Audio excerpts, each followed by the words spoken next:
Shalom lasu-lasu yang terkasih di dalam Tuhan. Apa kabar? Semuanya pasti luar biasa ya. Dan tetap semangat. Kita masuk di dalam pembelajaran untuk Minggu tanggal 26 Juli 2020. Adapun temanya adalah pertimbangkan sesuai dengan kehendak Tuhan. Firman Tuhan ini terambil dari Markus 3 ayat 1 sampai ayat yang ke-6.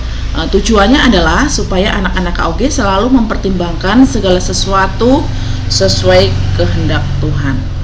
Sebelum kita masuk di dalam cerita firman Tuhan, kita perlu mengenal hari Sabat. Kata Sabat dalam bahasa Ibrani berasal dari kata kerja Sabat. Dalam bahasa yang sama yang secara harafiah berarti berhenti atau save yang berarti duduk.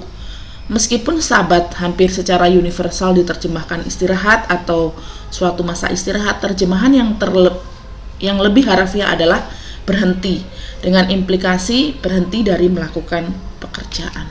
Hari Sabat dirayakan dari saat sebelum matahari terbenam pada hari Jumat hingga tibanya malam pada hari Sabtu. Adapun hukum Yahudi melarang penganutnya melakukan segala bentuk melakah pada hari Sabat. Kata ini mengacu kepada 39 kategori aktivitas yang dilarang oleh Talmud dilakukan oleh orang Yahudi pada hari Sabat.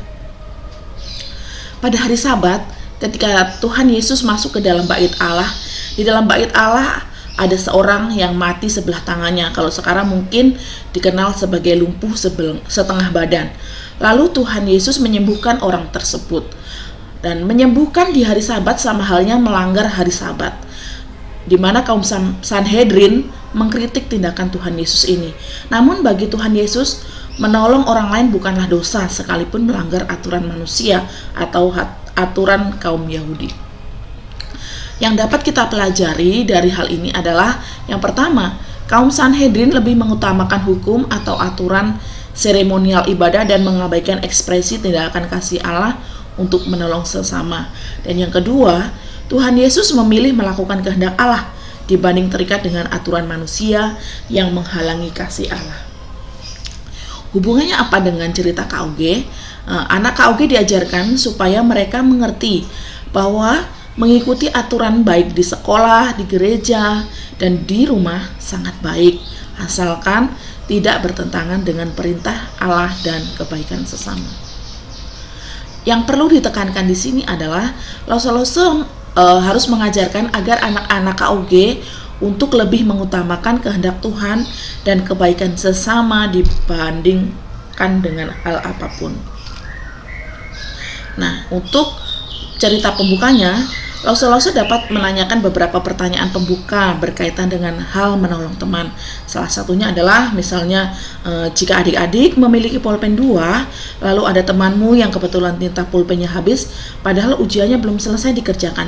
Apakah adik-adik mau meminjamkannya atau menyembunyikan supaya teman sekelasmu tidak mengerjakan jawaban ujiannya sehingga nilainya jelek dan tidak naik kelas? Nah, Lause untuk bagian isi cerita, Lause harus menjelaskan kepada anak-anak KOG tentang kisah penyembuhan yang dilakukan oleh Tuhan Yesus pada hari Sabat. Dan Lause jelaskan kepada mereka bahwa mentaati aturan seremonial baik, namun jangan sampai aturan seremonial menghalangi kita untuk menolong orang lain dan orang lain yang membutuhkan pertolongan kita.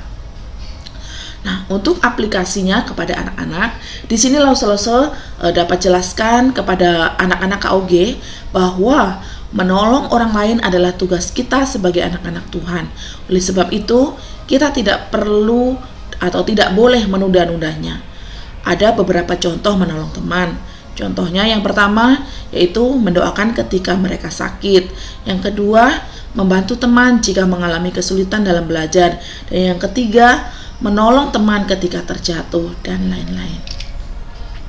Oke, selamat mempersiapkan diri. Tuhan Yesus memberkati.